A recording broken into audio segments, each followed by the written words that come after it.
12 मार्च 2012 यही तारीख थी जिस दिन लिखे हुए एक पत्र ने देश को तो हिला दिया जब वो प्रकाश में आया, लेकिन तब की सरकार के कान पे उस पत्र से जू नहीं रहेगा।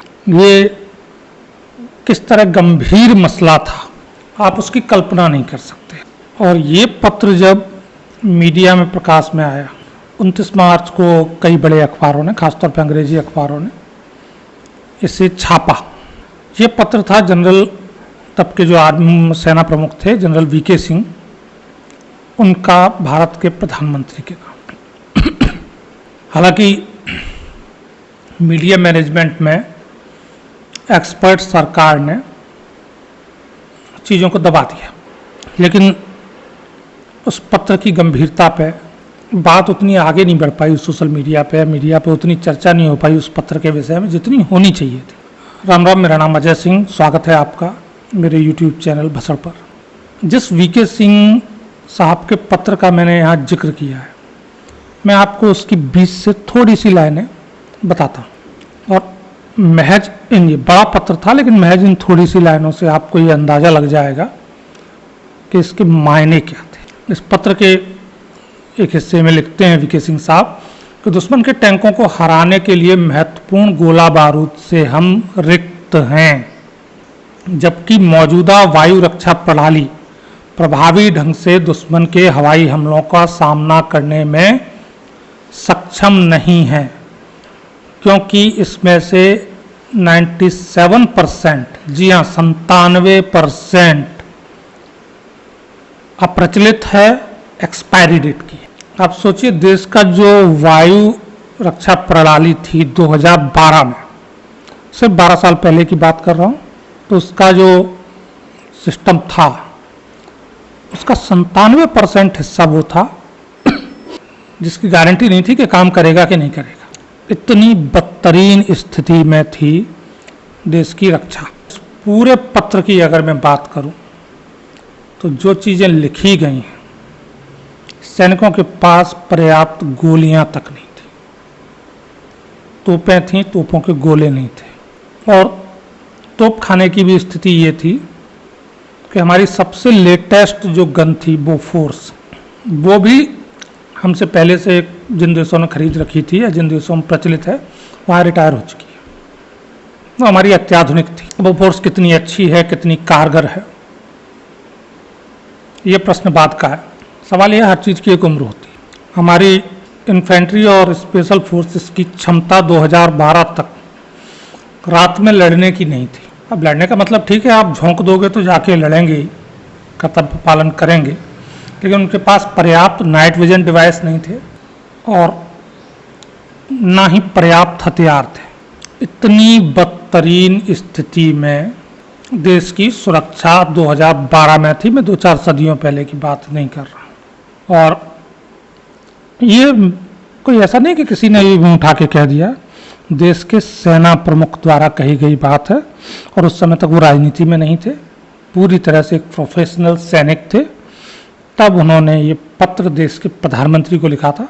इस खबर का पूरा लिंक आपको उस वीडियो के नीचे मिल जाएगा डिस्क्रिप्शन में, आप खुद जाके पढ़ सकते हैं उस पत्र में क्या क्या लिखा था वीके सिंह साहब ने। इस बदतरीन स्थिति में थे हम आज से 12 साल पहले। और भैया 41,000 करोड़ की तत्कालिक आवश्यकता थी कि जिससे कम से कम जो हथियार हैं उनके लिए गोला बारूद तो खरीदा जा सके। और इसी के जवाब में सरकार द्वारा कहा गया था, पैसे पेड़ पर नहीं उगते, हमारे पास इतने पैसे नहीं है कि हम ये सब खरीद सकें। बड़ी चीज़ें तो, बड़े हथियार, राफेल, ये वो आपकी हौवित्ज़र, तोपें वगैरह तो बहुत दूर की बात है। गोला बारूद के लिए कहा गया था कि पैसे पेड़ पर नहीं उगते, हमारे पास इतने नहीं है कि हम ये सब खरीद सकें। 41,000 करोड़ रुपए की ज़रूरत थी सेना को। देश के रक्षा मंत्री तब हुआ करते थे AK एंटनी साहब। और 28 फरवरी को इसी मांग को लेके वीके सिंह, ऐसा नहीं कि उन्होंने सीधे पत्र लिख दिया प्रधानमंत्री को, अपनी समस्या को लेके, इन चीज़ों को लेके 28 फरवरी 2012 को वीके सिंह साहब पहले रक्षा मंत्री से मिले थे और वो भी 20 बार समय मांगने के बाद ए के एंटनी साहब ने उन्हें समय दिया था। उन्होंने अपनी ये मांगें रखी और जब ए के एंटनी साहब ने ठेंगा दिखा दिया, डिफेंस सेक्रेटरी उस समय हुआ करते थे Shashikant Sharma ji, even defence secretary Shashikant Sharma ने भी इस बात को गैर जरूरी करार दे दिया था। बोले ऐसे ही हिंदुस्तान है, ऐसे ही चलता रहा है। अब सोचिए आप आज के ज़माने में आपका एयर डिफेंस सिस्टम 97% बेकार हो, तो आपकी जो देश की रक्षा है वो भगवान भरोसे ही है। शुक्र मनाइए कि अब मुंबई में आतंकवादी आए थे, पाकिस्तानी एयरफोर्स आई होती तो उसने क्या हाल किया होता, क्योंकि आपका एयर डिफेंस सिस्टम तब उसे रोकने की औकात नहीं रखता था। खैर, आर्मी चीफ का एक पत्र जो था प्रकाश में आ गया, अखबारों में छपा, उसके अंश बड़ा बवाल हुआ। अब क्योंकि कायदा तो ये था कि ये जब अखबारों में आ गया, बवाल हो गया, तब तो सरकार को कुछ शर्म दिखाते हुए सेना की इन ज़रूरतों पर ध्यान दे देना चाहिए था, लेकिन सरकार ने इसका उलट किया। सरकार ने जनरल वी के सिंह साहब के डॉक्यूमेंट में टेक्निकल इशू खोजे, तलाशे और वी के सिंह साहब को ही पद से हटा दिया। मामला कोर्ट में गया, फिर और भी बहुत कुछ उसके बीच में घटनाक्रम है, उस पर फिर कभी बात करें। हमने पिछले 12 साल में क्या कुछ बदला है? क्या पिछले 12 साल में कुछ सुधार हुआ है या सब कुछ कागजों पे है? वास्तविकता में ज़मीन पे कुछ है नहीं। मेरे आपके जैसे लोग जो हैं वो कि सेना के आर्म डिपो में तो जाते नहीं हैं। हम लोग तो भाई जो मीडिया में आता है और चीज़ें होती हैं उन्हीं से चीज़ों का आइडिया लगाते हैं, अंदाज़ा लगाते हैं। उस समय एक चीज़ और बहुत होती थी, जब हमारी यूपी 1 और 2 थी, उस समय कई घटनाएं हुई थी और 10 साल में आपने अब वो घटनाएं नहीं सुनी होंगी कि जो आर्मी के, इंडियन फौज के आर्म डिपो होते थे जहाँ हथियार वगैरह स्टोर होते हैं, वहाँ आग बहुत लगती थी। अब इस शॉर्टेज का उस आग से क्या लेना देना था, ये भी एक सवाल है। क्या था जो आग के चादर के नीचे छुपाया जाता था?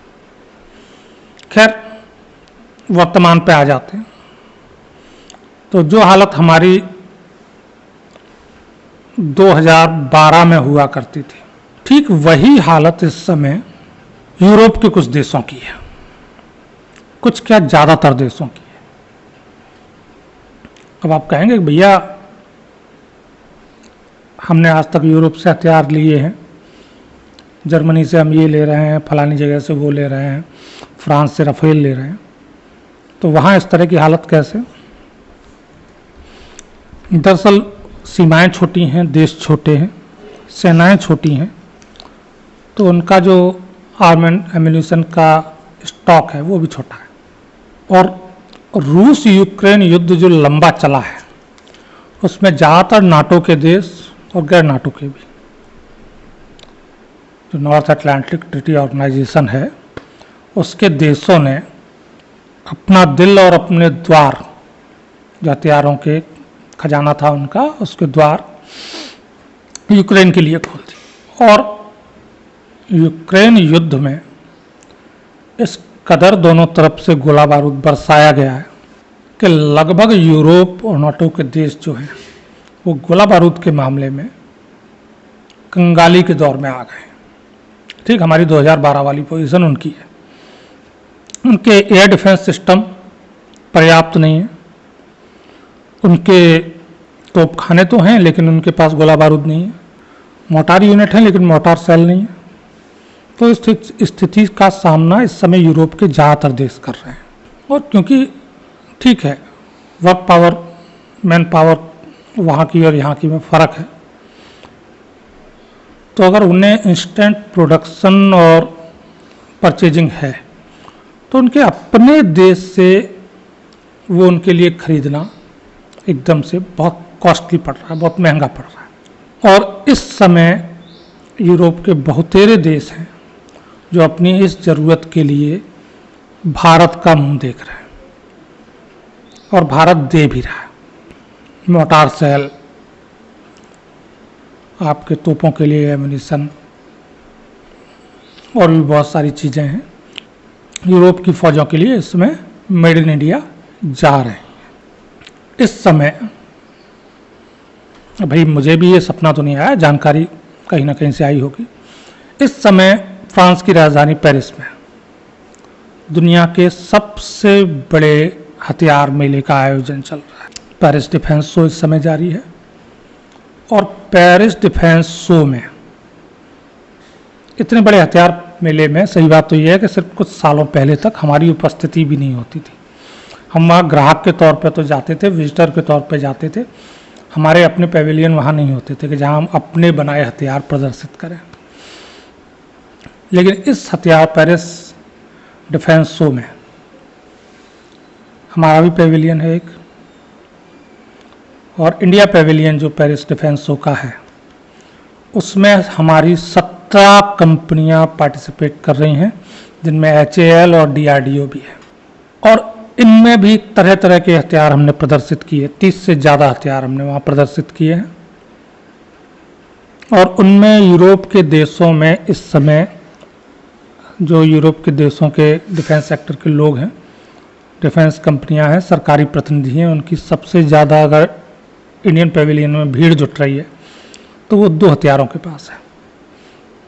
पहला है आकाश एयर डिफेंस सिस्टम, क्योंकि बेहद सस्ता है और बहुत ही ज़्यादा इफेक्टिव है। दूसरा है Pinaka multi barrel rocket system, खासतौर पर जो पिनाका का 90 किलोमीटर गाइडेड वाला है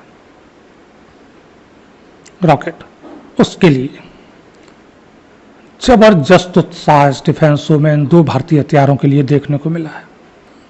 इस समय एयर डिफेंस के मामले में आकाश एयर डिफेंस सिस्टम से ज़्यादा सस्ता कोई दूसरा उपलब्ध नहीं है दुनिया में। किसी भी यूरोपियन कंपनी का इसी स्तर का एयर डिफेंस सिस्टम या अमेरिकन कंपनी का कोई छोटा यूरोपियन देश खरीदता है तो जितने में वो एक बैटरी खरीदेगा, मतलब एक यूनिट कह सकते हैं, जिसमें लॉन्चर और मिसाइल्स वगैरह जो भी होती हैं, एक बैटरी वो परचेज करेगा, उतने में आकाश की 4 बैटरी खरीद सकता है। इतना फर्क है कीमतों में। और आर्मीनिया की खरीद के बाद से आकाश डिफेंस सिस्टम की एक अन्य देश ने भी ये खरीद की है, लेकिन उसे डिक्लेयर नहीं किया गया है। कई यूरोपियन देश इसे लेने में बहुत ज़्यादा उत्साह दिखा रहे हैं, इंटरेस्ट दिखा रहे हैं।